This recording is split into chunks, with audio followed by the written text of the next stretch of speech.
ஆண்டவராகிய இயேசு கிறிஸ்துவின் நாமத்தினால் கல்வாரி ஏஜி சபையின் சார்பாக உங்களை வாழ்த்தி வரவேற்கிறோம். இந்த நாளிலே கூட இணையதளத்தின் மூலமாக யூடியூப் மூலமாக இந்த ஆராதனையை பார்த்து கொண்டிருக்கிற உங்களை கர்த்தர் நிச்சயம் ஆசீர்வதிப்பாராக.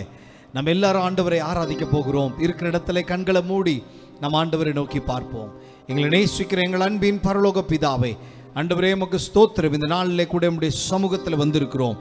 கர்த்தர் எங்களை ஆண்டவரே துதிக்க நீர் ஆசீர்வதிப்பீராக. உம்முடைய ஆசீர்வாதத்தின் கரம் இந்த நாளிலே ஆராதிக்கிற ஒவ்வொருத்தருடைய வீடுகளிலும் தங்கியிருக்கும்படியா நாங்கள் ஜெபிக்கிறோம். நாங்கள் பாடுகிற பாடல்கள், கேட்கிற வார்த்தைகள் ஆண்டவரே உமக்கு கொடுக்கும்படியா வந்திருக்கிற எல்லா காரியத்தையும் கர்த்தர் நீர் அங்கீகரிப்பீராக.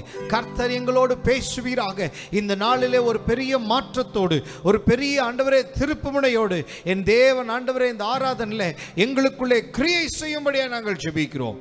ஆசீர்வதியும் இயேசுவின் மூலம் ஜெபிக்கிறோம் எங்கள் நல்ல பிதாவே, ஆமென், ஆமென். ஹல்லேலூயா, ஹல்லேலூயா.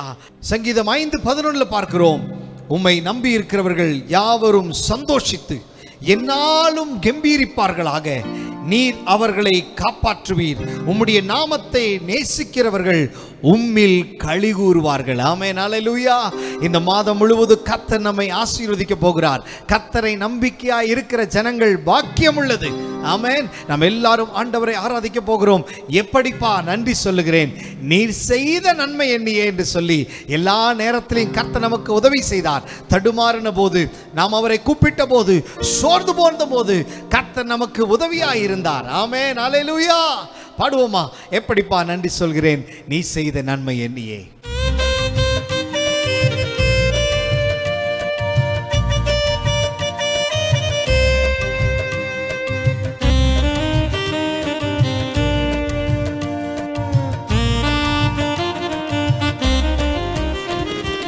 எப்படிப்பா நன்றி சொல்லுவே, நீ செய்த நன்மை எண்ணியே.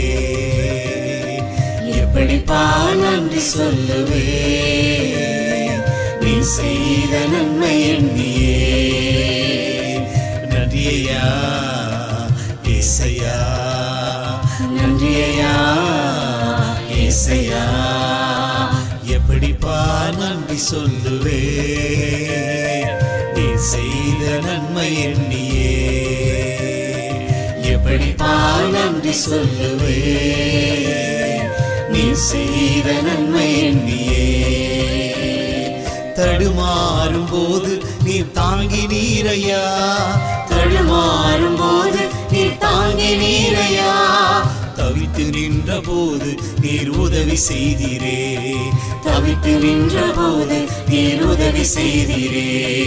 எப்படிப்பா நன்றி சொல்லுவே, நீ செய்த நன்மை எண்ணியே.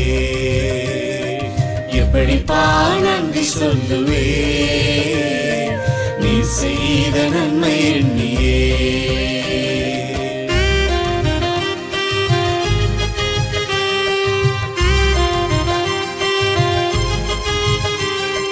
கூப்பிட்ட போது நீர் பதில் தந்திரே, கூப்பிட்ட போது நீர் பதில் தந்திரே.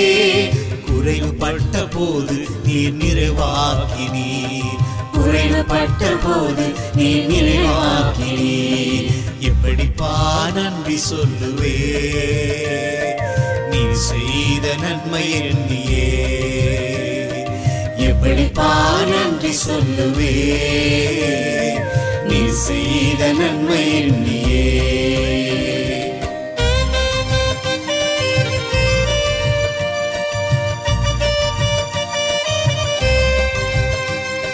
சோர்ந்து போன நேரம் நீர் பலம் தந்திரே, சோர்ந்து போன நேரம் நீர் பலம் தந்திரே.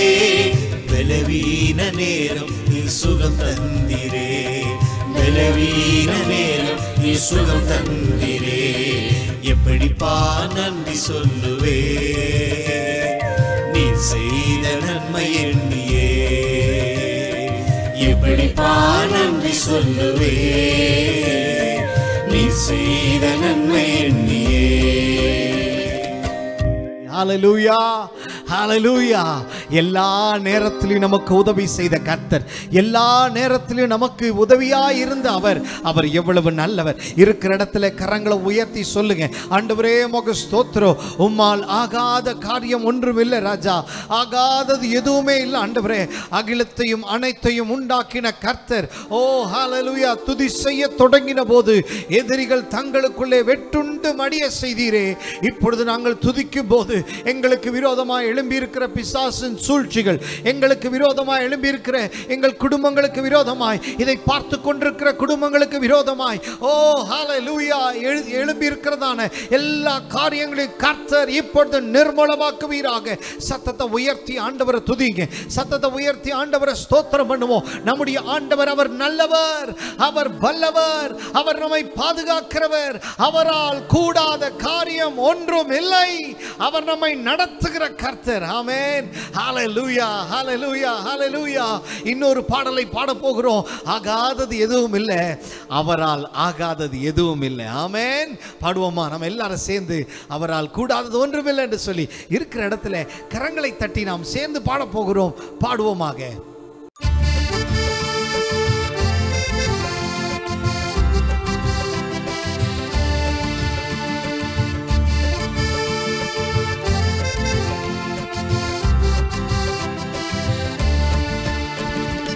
ஆகாதது எதுவும் இல்லை, உம்மால் ஆகாதது எதுவும் இல்லை.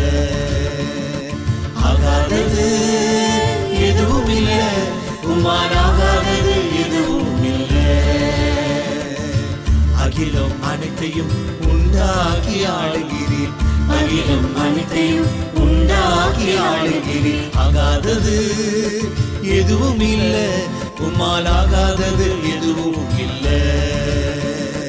ஆகாதது எதுவும் இல்லை, உம்மால் ஆகாதது எதுவும் இல்லை. துதி செய்ய தொடங்கியதும் எதிரிகள் தங்களுக்குள் வெட்டுண்டு மடிய செய்தி. துதி செய்ய தொடங்கியதும் எதிரிகள் தங்களுக்குள் வெட்டுண்டு மடிய செய்தி. உம்மாலாகும் எல்லாமாகும், உம்மாலாகும் எல்லாமாகும். ஆகாதது எதுவும் இல்லை, உம்மால் ஆகாதது எதுவும் இல்லை. ஆகாதது எதுவும் இல்லை, உம்மால் ஆகாதது எதுவும் இல்லை.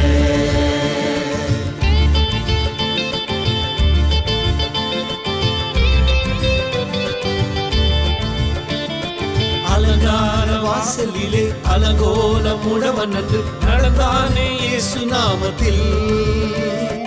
அலங்கார வாசலிலே அலங்கோலம் உடவன் என்று நடந்தானே இயேசு நாமத்தில். உம்மாலாகும் எல்லாமாகும், உம்மாலாகும் எல்லாமாகும். ஆகாதது எதுவும் இல்லை, உம்மால் ஆகாதது எதுவும் இல்லை. ஆகாதது எதுவும் இல்லை, உம்மால் ஆகாதது எதுவும் இல்லை.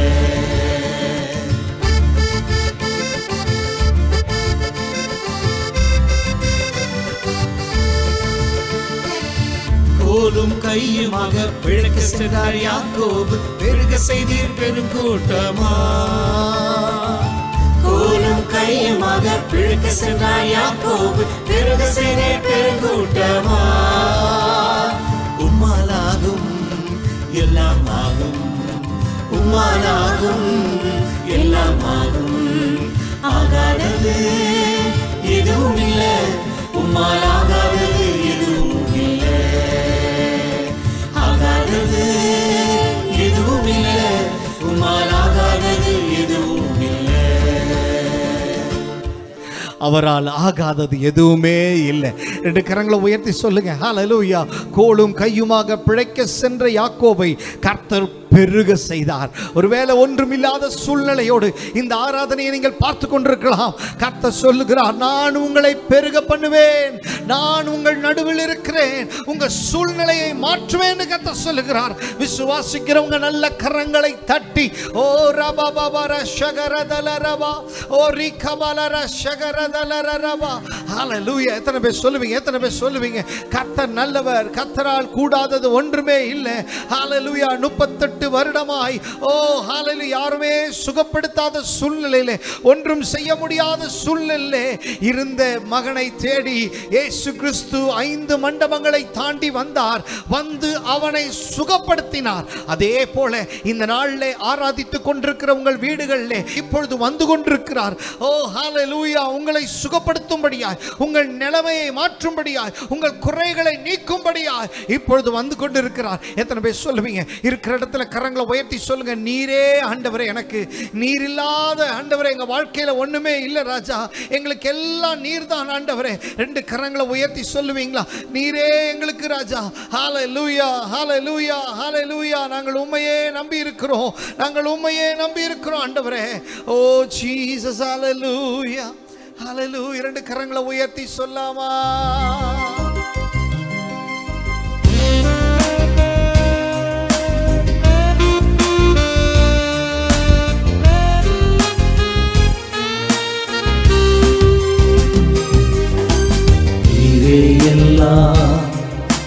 நீரே எல்லாம், நீரே எல்லாம் இயேசுவே. நீரே எல்லாம், நீரே எல்லாம், நீரே எல்லாம் இயேசுவே. உயர்வோ தாழ்வோ, மரணமோ ஜீவனோ, நீரே எல்லாம் இயேசுவே.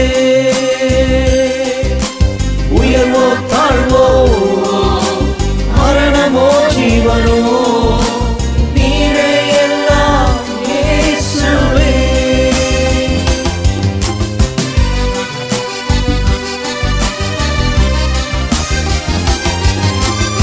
ஆராதிப்பே, ஆராதிப்பே, ஆராதிப்பேன் இயேசுவை. ஆராதிப்பேன், ஆராதிப்பேன், ஆராதிப்பேன் இயேசுவை. இன்பமோ துன்பமோ, சுகமோ வியாதியோ, ஆராதிப்பேன் இயேசுவை.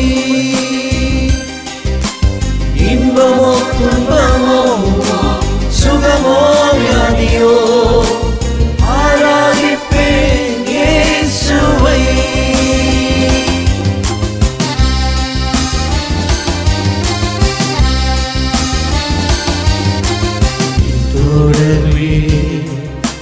பின்தொடர்வேன், பின்தொடர்வேன் இயேசுவை. பின்தொடர்வேன், பின்தொடர்வேன், பின்தொடர்வேன் இயேசுவை. வெற்றியோ தோல்வியோ, நிந்தையோ புகழ்ச்சியோ, பின்தொடர்வேன் இயேசுவை. வெற்றியோ தோல்வியோ, நிந்தையோ புகழ்ச்சியோ, பின்தொடர்வேன் இயேசுவை. நீரே எல்லாம், நீரே எல்லாம், நீரே எல்லாம் இயேசுவே. நீரே எல்லாம், நீரே எல்லாம், நீரே எல்லாம் இயேசுவே. உயர்வோ தாழ்வோ, மரணமோ ஜீவனோ, நீரே எல்லாம் இயேசுவே. உயர்வோ தாழ்வோ, மரணமோ ஜீவனோ, நீரே எல்லாம் இயேசுவே.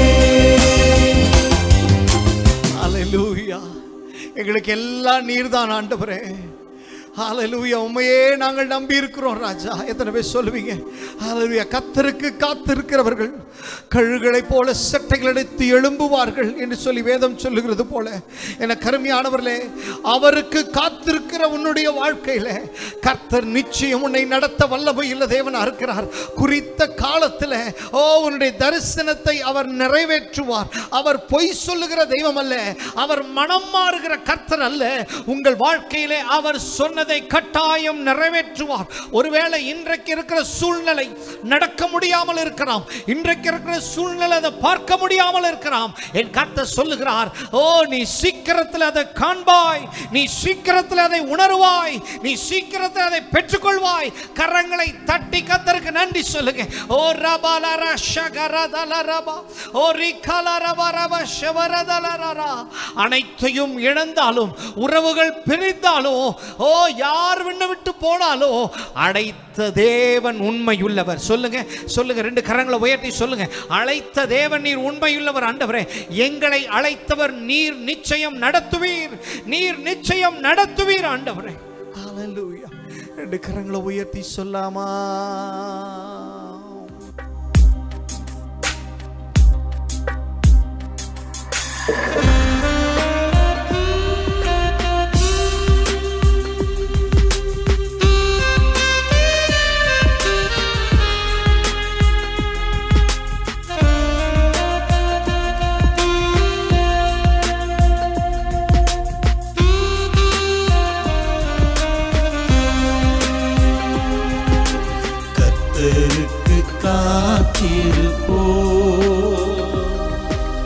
வெட்கப்பட்டு போவதில்லை,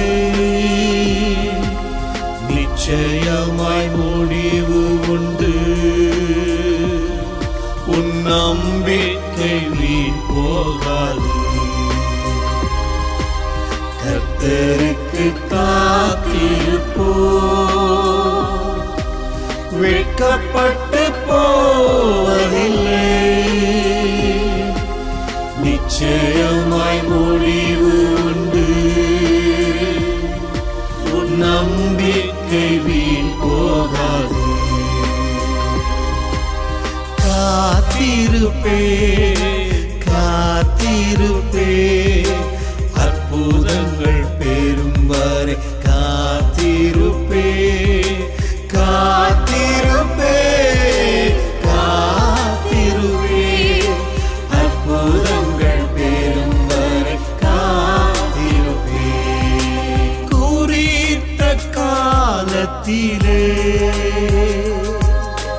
தரிசனம் நிறைவேற்றுவார்.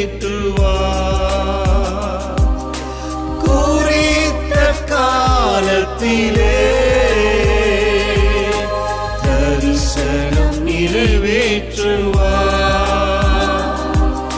பொய் சொல்லாது நிச்சயம் வரும், தாமதித்தாலும் அதற்காய் காத்திருப்பே. பொய் சொல்லாது நிச்சயம் வரும், தாமதித்தாலும் அதற்காய் காத்திருப்பே. காத்திருப்பே காத்திருப்பே, அற்புதங்கள் பெறும் வரை காத்திருப்பே காத்திருப்பே காத்திருப்பே, அற்புதங்கள் பெறும் வரை காத்திருப்பே.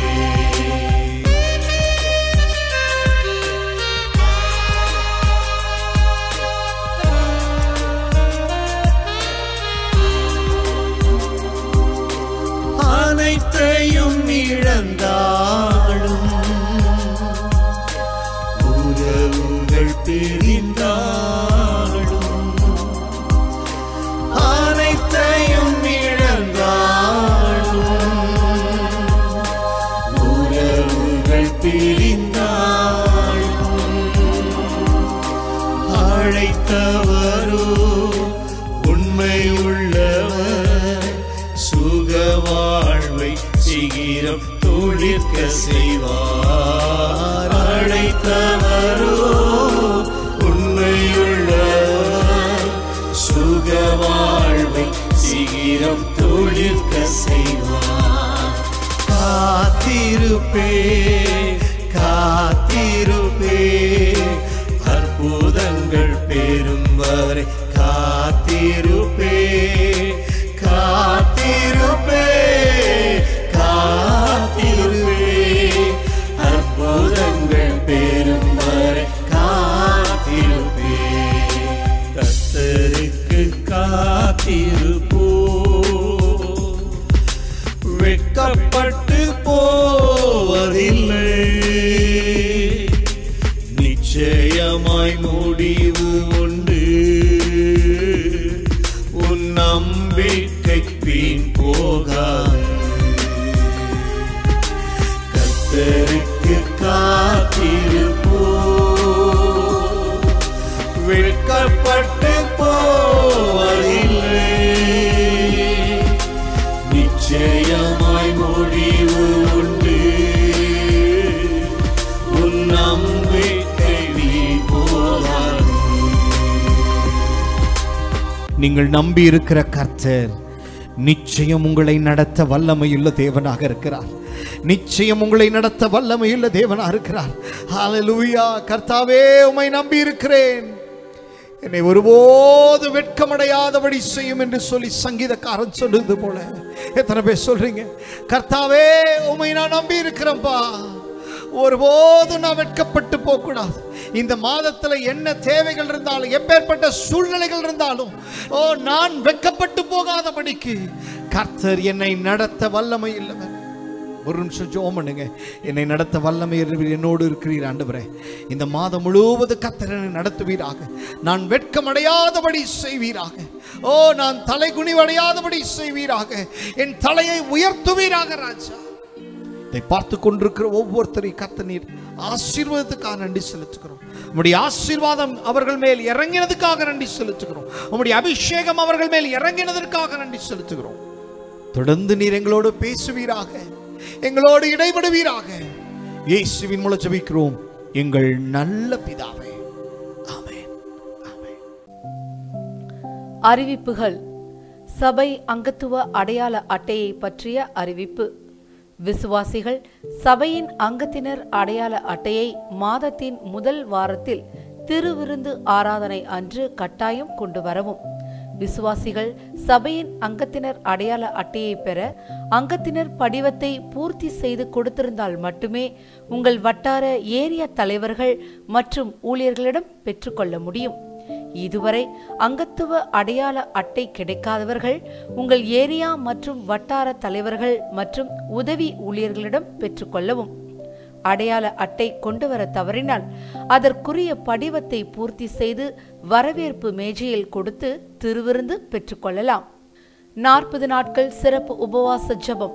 இம்மாதம் 7ஆம் தேதி முதல் ஏப்ரல் 15ஆம் தேதி வரை 40 நாட்கள் சிறப்பு உபவாச ஜெபம் மாமாங்கத்தில் உள்ள நம்முடைய கல்வாரி ஏஜி சபையில் வைத்து சிறப்பாக நடைபெற்று வருகிறது. சபையார் கட்டாயம் குறைந்தபட்சம் 3 நாட்கள் ஜெபத்தில் அனைவரும் பங்கு பெற்று ஜெபிக்க அன்புடன் அழைக்கிறோம். அந்த நாட்களில் ஆன்லைன் மூலமாக காலை 10:30 மணி முதல் 12:30 மணி வரை உள்ள ஜெபம் நடைபெறாது. வாகனம் மற்றும் பாதுகாப்பு பற்றிய அறிவிப்பு. விசுவாசிகள் உங்கள் 2 சக்கர வாகனங்கள் மற்றும் 4 சக்கர வாகனங்களுக்கு காப்பீட்டை, இன்சூரன்ஸை புதுப்பிக்க அன்புடன் கேட்கிறோம். 2 சக்கர வாகனங்களில் போகும்போது கட்டாயம் தலைக்கவசத்தை அணிந்து கொள்ளவும்.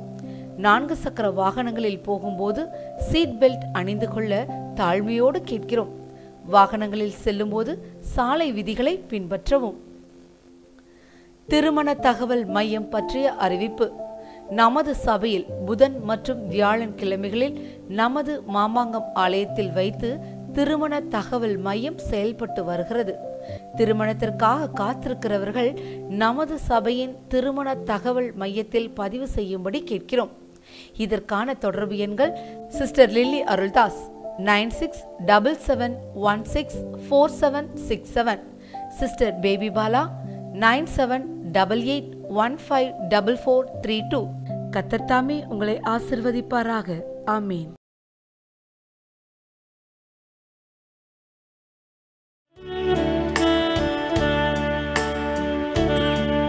பாரும் தூய ஆவியே, உம் பிரசன்னத்தை வாஞ்சிக்கிறோம்.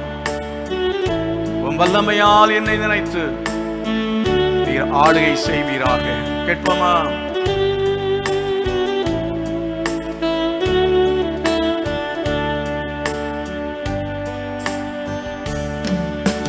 வாரும் தூய ஆவியே, பிரசன்னத்தை வாஞ்சிக்கிறோம். வல்லமையா எம்மை நிறைத்து ஆளுகை செய்யும். வாரும் தூய ஆவியே, பிரசன்னத்தை வாஞ்சிக்கிறோம். வல்லமையா என்னை நிறைத்து ஆளுகை செய்யும்.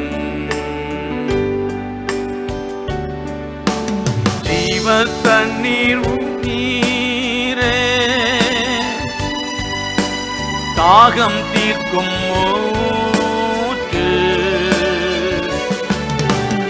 ஆலோசனை கர்த்தரே, என்னை ஆளுகை செய்யும். ஜீவத் தண்ணீர் நீரே, தாகம் தீர்க்கும் ஊற்று. ஆலோசனை கர்த்தரே, என்னை ஆளுகை செய்யும். வாரும் தூய ஆவியே, உம் பிரசன்னத்தை வாஞ்சிக்கிறோம். வல்லமையா என்னை நிறைத்து நீர் ஆளுகை செய்யும். வாரும் தூய ஆவியே, பிரசன்னத்தை வாஞ்சிக்கிறோம். வல்லமையா எம்மை நிறைத்து நீர் ஆளுகை செய்யும். அக்கினியும் நீரே, பெரும் காற்றும் நீரே, பெருமழை போலவே உம்மாவியை போற்றும். அக்கினியும் நீரே, பெரும் காற்றும் நீரே, பெருமழை போலவே உம்மாவியை போற்றும். வாரும் தூய ஆவியே, உம் பிரசன்னத்தை வாஞ்சிக்கிறோம். வல்லமையா என்னை நிறைத்து நீர் ஆளுகை செய்யும். வாரும் தூய ஆவியே, உம் பிரசன்னத்தை வாஞ்சிக்கிறோம். வல்லமையா என்னை நிறைத்து நீர் ஆளுகை செய்யும்.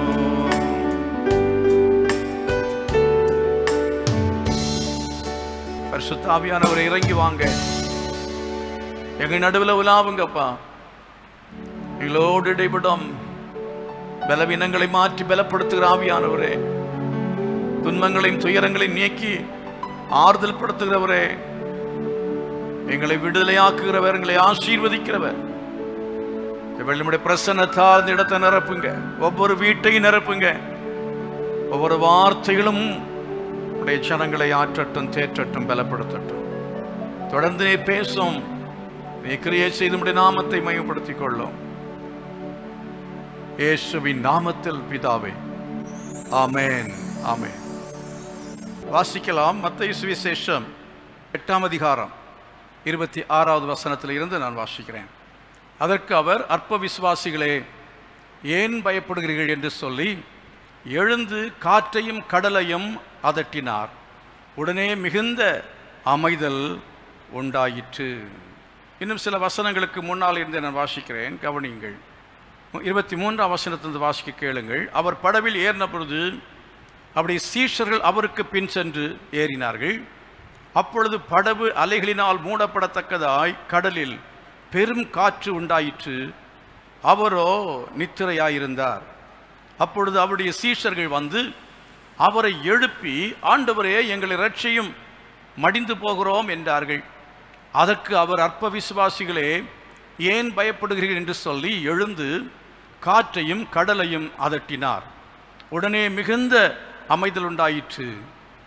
அந்த மனுஷர் ஆச்சரியப்பட்டு, இவர் எப்படிப்பட்டவரோ, காற்றும் கடலும் இவருக்கு கீழ்ப்படுகிறதே என்றார்கள்.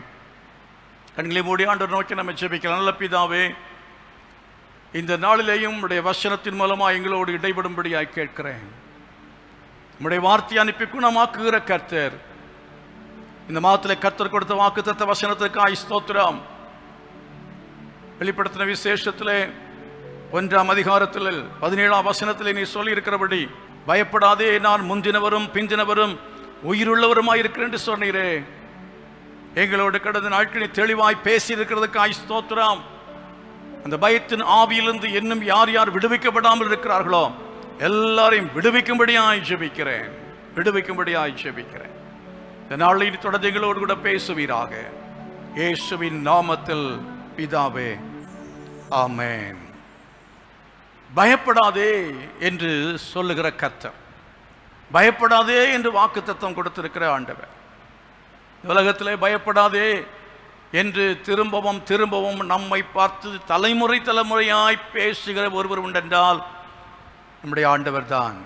தலைமுறை தலைமுறையாய் பேசுகிறார். உங்களோடு பேசினார், முற்காலத்தில் முற்பிதாக்களோடு கூட பேசினார். அவர் வருங்காலத்தில் நம்முடைய பிள்ளைகளோடும் கூட அவர் பேசுவார்.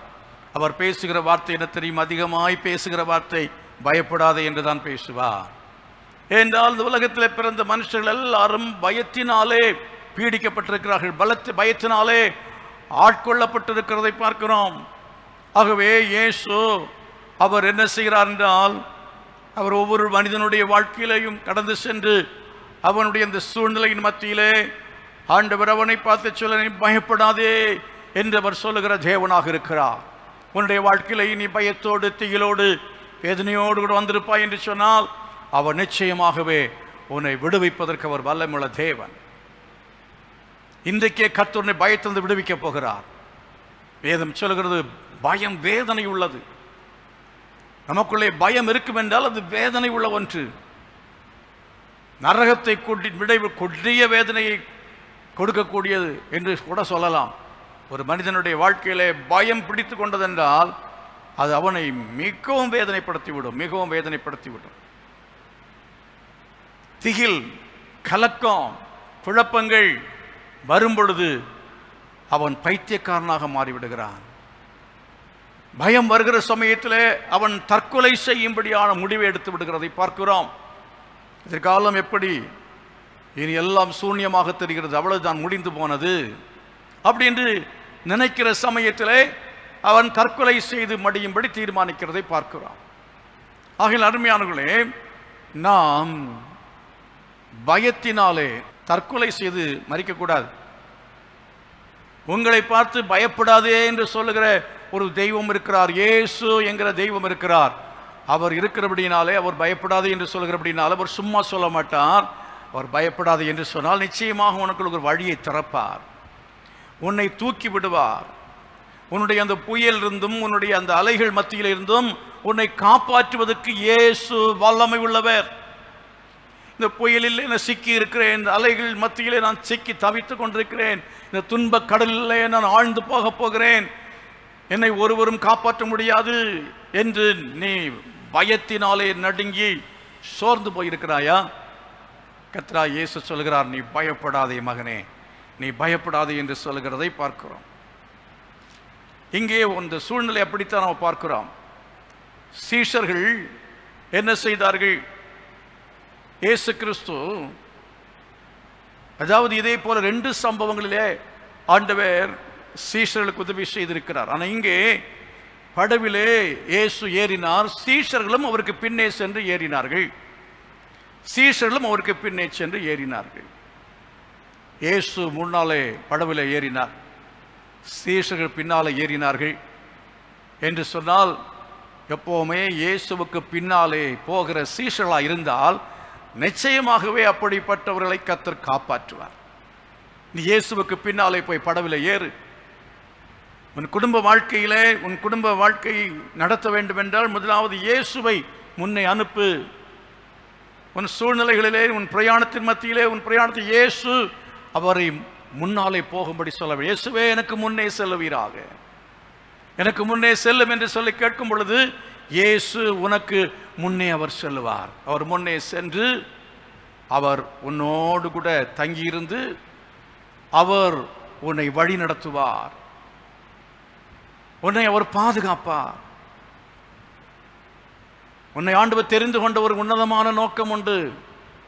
நீ அவரை பின்பற்றும் சீஷனாய் நீ மாறி இருக்கிறாயே. உன்னை ஏதோ ஆண்டவர் இயேசு ஜாலியாக உன்னை படகிலே கூட்டிக் கொண்டு போவதற்காக அவர் தெரிந்து கொள்ளவில்லை. உன்னை ஏதோ அற்புதங்களை காட்டி தருவதற்காக உன்னை தெரிந்து கொள்ளவில்லை. எல்லா சூழ்நிலைகளின் ஊடாய் உன்னை வழி நடத்தி உன்னை கவனிக்க செய்து உன்னை ஒரு நாளிலே மனுஷரை பிடிக்கிறவர்களாக மாற்ற வேண்டும் என்று விரும்புகிறார். உன்னை பயன்படுத்த வேண்டும் என்று தேவன் விரும்புகிறார். உன்னை ஆண்டவர் ஊழியத்திலே ஆசீர்வதிக்க வேண்டும் என்று விரும்புகிறார். பணம் சம்பாதிப்பது என்பது அல்ல பெரிய விஷயம். நீ உலகத்தில் அநேக மக்களுடைய ஆத்துமாக்களுக்கு பிரயோஜனமாக இருக்க வேண்டும். அநேகருடைய உள்ளத்துக்கு பிரயோஜனமான, ஆத்மாவுக்கு பிரயோஜனமான, ஆவிக்குரிய ஜீவத்துக்கு பிரயோஜனமான ஒரு மனுஷனாய் நீ இருப்பதுதான் தேவன் எதிர்பார்க்கிற எதிர்பார்ப்பாக இருக்கிறது. அதற்காக தான் கர்த்தர் உன்னை அழைக்கிறார், அதற்காக தான் கர்த்தர் உன்னை தெரிந்து கொண்டார், அதற்காக தான் என்னை பின்பற்றி வா என்று சொன்னார். நீ எல்லா இடத்திலும் அவரை பின்பற்ற வேண்டும். படவிலே இயேசு கிறிஸ்துவை அவர் பின்பற்றி ஏறினார்கள் என்று சொல்லி பார்க்கிறோம். அப்பொழுது படவு அலைகளினாலே மூடப்படத்தக்கதாய் கடலில் பெரும் காற்று உண்டாயிற்று, அவரோ நித்திரையாயிருந்தார் என்று சொல்லப்பட்டிருக்கிறது. அருமையானவர்களே, இயேசு கிறிஸ்து கூடவே வரும்பொழுது, அவருக்கு பின்னாலே நீங்கள் படவிலே ஏறும் பொழுது உங்க வாழ்க்கையில ஏன் பிரச்சனை வர வேண்டும்? ஏன் இந்த வியாதி வர வேண்டும்? ஏன் இந்த குழப்பங்கள் வர வேண்டும்? ஏன் இந்த அலக்கழிப்பு? ஏன் இந்த புயல்? இந்த கேள்விகளுக்கு இருக்கிறது அல்லவா? கர்த்தர் உங்களுக்கு பதில் தருகிறார். அவர் அறியாமல் ஒன்றும் சம்பவிப்பதில்லை. அவரை அறியாமல் உங்களுக்கு ஒன்றும் நடக்கிறதில்லை. அலைகளை அனுமதித்தவர் அவர்தான், அலைகளை அமர்த்துகிறவரும் அவர்தான். அவர் உங்களோடு கூட இருக்கிறபடினாலே அலைகள் வராது என்பதல்ல, அலைகள் வரும், புயல் வரும். ஆனால் அந்த அலைகளையும் அந்த புயல்களையும் அமர்த்துகிற வல்லமை அவருக்கு உண்டு என்பதை அவர் நிரூபித்து காட்டப் போகிறார். அலைகள் வராமல், புயல் வராமல், சோதனைகள் வராமல், கஷ்டங்கள் வராமல், பிரச்சனைகள் வராமல், உன்னுடைய வாழ்க்கையில குடும்பத்தில் வியாதி வராமல் அவருடைய வல்லமை எப்படி நீ உணர முடியும்? அவர் எப்படி அற்புதம் செய்ய முடியும்? அற்புதம் செய்யக்கூடிய சூழ்நிலை உருவானால்தான் உனக்கு அற்புதத்தை அவர் செய்ய முடியும். அந்த அற்புதத்தை நீ ருசிக்க முடியும். கர்த்தருடைய வல்லமையை நீ அறிந்து கொள்ள முடியும். நாம் ஆராதிக்கிற தேவன் எவ்வளவு பெரியவர் என்று அறிந்து கொள்ள முடியும். அந்த சோதனையில நம்ம படுற கஷ்டத்தை விட அற்புதத்துக்கு பிறகு நமக்கு உண்டாகிற சந்தோஷம் இருக்கு பாருங்க. அற்புதத்துக்கு பிறகு நம்முடைய விசுவாசத்தின் வளர்ச்சி இருக்கிறது பாருங்க, அது பல மடங்காக பெருகிவிடும். அப்படினாலே நமக்கு சோதனைகள் வரக்கூடாது, கஷ்டம் வரக்கூடாது, எந்த பிரச்சனையுமே வரக்கூடாது, அலைகள் அடிக்கக்கூடாது, புயல் வீசக்கூடாது என்று நினைத்து அப்படிப்பட்ட ஒரு வாழ்க்கையை எதிர்பார்த்து கொண்டிருப்பாய் என்று சொன்னால் உன் வாழ்க்கையிலே நீ கர்த்தருடைய வல்லமையை உணர்ந்து கொள்ள முடியாது. நீ விசுவாசத்தில் என்ன செய்ய முடியாது, முன்னேற முடியாது. உன்னுடைய பயத்திலிருந்து உன்னை வெளியே கொண்டு வர வேண்டும் என்று சொன்னால், பயமே இல்லாத சூழ்நிலையிலேயே கர்த்தர் உன்னை வைத்துக்கொண்டு உன்னை பயத்திலிருந்து வெளியே கொண்டு வர முடியாது. பயத்திலிருந்து வெளியே வர வேண்டும் என்றால் உன்னை ஆண்டவர் ஆகாயத்துக்கு பூமிக்கு இடையில தூக்கி போட்டு விளையாடணும். உன்னை கடலுக்கு இடையிலே போட்டு புயலே உன்னை அலக்கழிக்க வேண்டும். படகுகளை அலக்கழிக்கிறதான அந்த நேரத்தில் தான் உன்னுடைய வாழ்க்கையில அந்த பயம் போகும். 10 முறை பிரச்சனை வந்ததுன்னா அப்புறம் அந்த பயம் போயிடும். 10 முறை ஒரு பிரச்சனை இங்கே சந்திக்கிறீங்கன்னு வச்சுக்கிங்க, ஒரு காரியத்தில் நீங்கள் பயப்படுகிற காரியம் திரும்ப திரும்ப வரும் பொழுது பயம் போய்விடுகிறது. இவ்வளவுதானா அப்படின்னு சொல்லு. கொரோனா வந்த துவக்க காலத்தில் இந்த பயத்தோடு இப்போ பயம் கொஞ்சம் அதிகமாக போயிடுச்சு. மக்களுக்கு துணிஞ்சிட்டாங்க. ஆகவே துணிச்சல் வந்துடும். எப்போ துணிச்சல்? கடலில் முதல் முறை போகிற சமயத்தில் பயமாக இருக்கும். போக போக பழகினவங்களுக்கு கடல் ஒரு பிரச்சனையே இல்லை. முதல் முறை விமானத்தில் போகும்பொழுது பயமாக இருக்கும். தொடர்ந்து விமானத்தில் பயணம் செய்யும் பொழுது இந்த பயம் போய்விடுகிறது. முதல் முறை நீங்கள் காரில் போனால் கூட பயந்துருப்பீங்க. ஆனால் தொடர்ந்து காரில் பிரயாணம் பண்ண கார் அது பயம் போய்விடுகிறது அல்லவா? எப்போ ஒரு நாள் நீங்கள் பிரயாணம் பண்ணீங்கன்னா பயமாக இருக்கும். டெய்லி பிரயாணம் பண்ணி பாருங்க, பயமே போயிடும். ஆகவே நீங்கள் ஆண்டவர் என்ன செய்கிறார்னா, ஏன் கர்த்தர் அனுமதிக்கிறார் என்றால், உங்களுடைய வாழ்க்கையிலே உங்களுடைய மனதை உறுதி உள்ளதாக மாற்ற வேண்டும். ஏற்கனவே மனுஷர்கள் பயம் நிறைந்த ஒரு சுபாவம் உள்ளவர்கள். பயம் நிறைந்த சுபாவம் உள்ளவர்களை அது பயத்திலிருந்து வெளியே கொண்டு வர வேண்டும் என்று சொன்னால், அப்படிப்பட்டதான கடினமான சூழ்நிலைகள், பயம் நிறைந்த சூழ்நிலைகளுக்குள்ளே போகும் பொழுதுதான் வெளியே வர முடியும். எல்லாத்தையும் ஒதுங்கி இருந்தீங்கன்னா ஒரு நாளும் பயம் போகவே போகாது. இன்னைக்கு ஸ்டேஜில் வந்து ஒரு ஜெபம் பண்ணுங்க அப்படின்னு, ஐயோ பயமாக இருக்குது அப்படின்னீங்கன்னா இருக்கும், பயம் இருக்கத்தான் செய்யும். ஆனால் அதே வேளையில் நீங்கள் ஒரு நாள் வந்து ஜெபிக்கும் பொழுது அன்றைக்கு பயத்தோடு ஜெபம் பண்ணுவீங்க. 2ஆம் நாள் அது கொஞ்சம் குறையும். தொடர்ந்து நீங்கள் ஜெபிக்கும் பொழுது எல்லா வாரமும் வந்து நீங்கள் மேடையில் நின்று பாருங்க, பயம் முதல்ல இருந்து பாருங்க, அந்த பயம் இருக்காது, போயிடும். ஆனால் அதே வேளை புதிய மேடைக்கு வந்தால் கொஞ்சம் பயம் வரும். புதிய மேடைக்கு வந்தால் உங்களுக்கு மறுபடியும் என்ன செய்யும்? பயம் வரத்தான் செய்யும். கர்த்தர் உங்களை புதிய புதிய அனுபவங்களோட கூட நடத்துவார். எப்படி பயத்தை போக்காம கர்த்தர் உங்களை பயன்படுத்த முடியாது. பயந்தவனை பயன்படுத்த முடியாது. மிலிட்டரியில் இருக்கிறதான ஆள் அவன் மிலிட்டரியில் ஜாயின் பண்ண பாடு இராணுவத்தில் சேர்ந்த பிறகு துப்பாக்கி அந்த கன்னுடைய சவுண்டை கேட்ட பயமா இருக்கு அப்படின்னு சொல்றான்னு வச்சுக்கிங்க, அவன் இராணுவத்துக்கு லாய்க்கே கிடையாது. முதல்ல கன்னுடைய சத்தம் கேட்டு கேட்டு கேட்டு பழக்கமாயிடும். அதுக்கு பிறகு பீரங்கியுடைய சத்தத்தை கேட்டு கேட்டு முதல்ல பயப்படுவான். பீரங்கி சத்தம் கேட்டோன்னு ஹார்ட் அப்படியே படக்கு படக்குன்னு அடிக்கும். ஆனால் அதுக்கு பிறகு பாருங்க, சத்தத்தை கேட்டு கேட்டு கேட்டு யுத்தம் இருந்தாலும் இல்லாவிட்டாலும் பீரங்கி சத்தம் அவங்களுக்கு முழக்கி அவங்கள பயத்துக்குள்ளே கொண்டு வந்து பாலைவனத்துக்குள்ளே எங்கேயோ கொண்டு போய் அவங்கள பயிற்சிக்குள்ளே உட்படுத்தி பயத்தை போக்குகிற ஒரு காரியத்தை இராணுவத்தில் செய்யாமல் அவனை ஒரு இராணுவ வீரனாக அவன் துணிந்து என்ன செய்ய முடியாது. அவன் உயிர் போகக்கூடிய அளவில் துணிச்சலோடு அவன் எதிரியோடு கூட போரிடவே முடியாது. யோசிப்பீங்க, எப்படி இந்த இராணுவ வீரர்கள் துணிச்சலோடு போகிறாங்க. அவங்களுக்கு அந்த அந்த பயம் என்கிறதையே முற்றிலுமாக அகற்றி விட்டார்கள் இந்த இராணுவத்தில் பயிற்சி கொடுக்கும் பொழுதே. இதே போல நம்ம ஆண்டவர் உங்களை பின்னால் வர சொல்கிறாரு. எதுக்காக பின்னால் வர சொல்கிறாரு?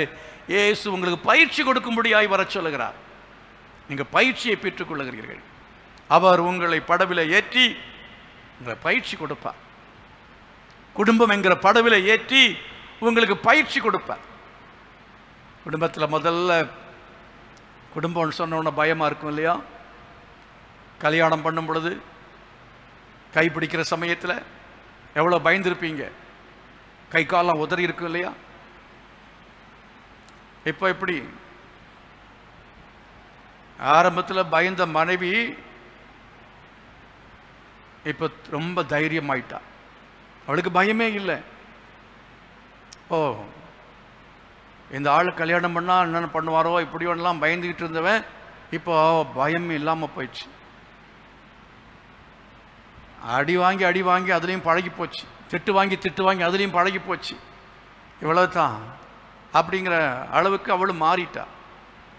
அதே போல் உங்கள் வாழ்க்கையில் அது குடும்ப ஜீவியமாக இருந்தாலும் சரி, வேறு எந்த ஒரு காரியமாக இருந்தாலும் சரி, உங்களுக்கு முதல்ல பயம் இருக்கலாம், புதிய மேடையாக இருக்கலாம், புதிய அனுபவங்களாக இருக்கலாம், ஒரு புதிய பொறுப்பாக இருக்கலாம். அதாவது யோசுவாவின் புஸ்தகத்திலே 1ஆம் அதிகாரத்தில் வாசித்தீர்கள் என்று சொன்னால், தேவன் யோசுவாவை பார்த்து சொல்கிறார், யோசுவாவே நீ என்ன செய், இந்த ஜனங்களை யோர்தானுக்கு என்ன செய்ய வேண்டும், அப்புறப்படுத்தி கொண்டு போய் அந்த கானான் தேசத்தை நான் பங்கிடும்படியாக உன்னை ஏற்படுத்தி இருக்கிறேன், நீ அவளுக்கு அந்த தேசத்தை பங்கிட்டு கொடுக்க வேண்டும் என்று சொன்னார். அவன் என்ன செய்தான்? பயந்தான்.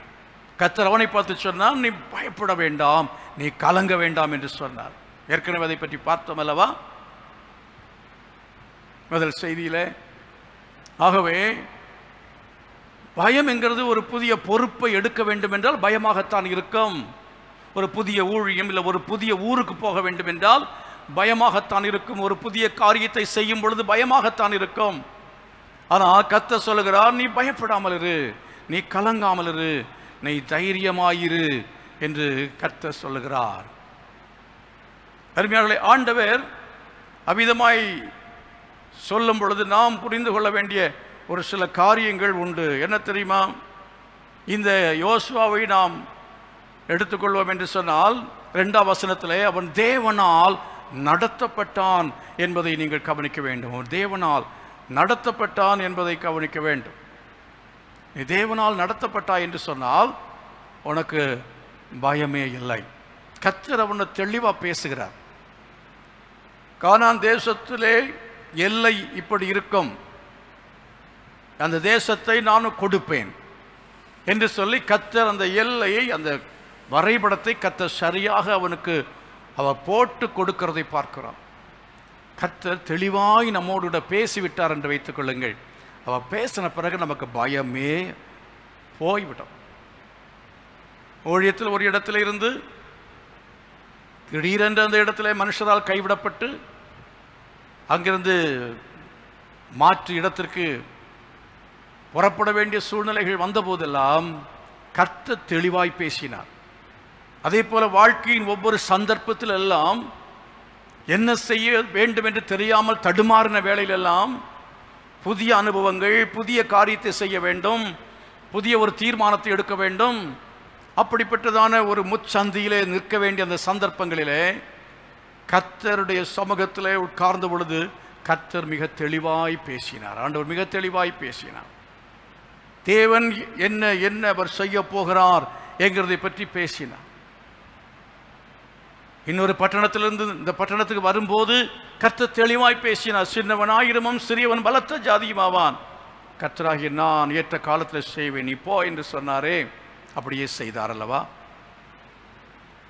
அதே தேவன் இன்னும் செய்வாரா? செய்ய மாட்டார், நிச்சயமாய் செய்வார். அதே தேவன் எனக்கு செய்தபடி உங்களுக்கு செய்வாரா? செய்ய மாட்டார், நிச்சயமாய் செய்வார்.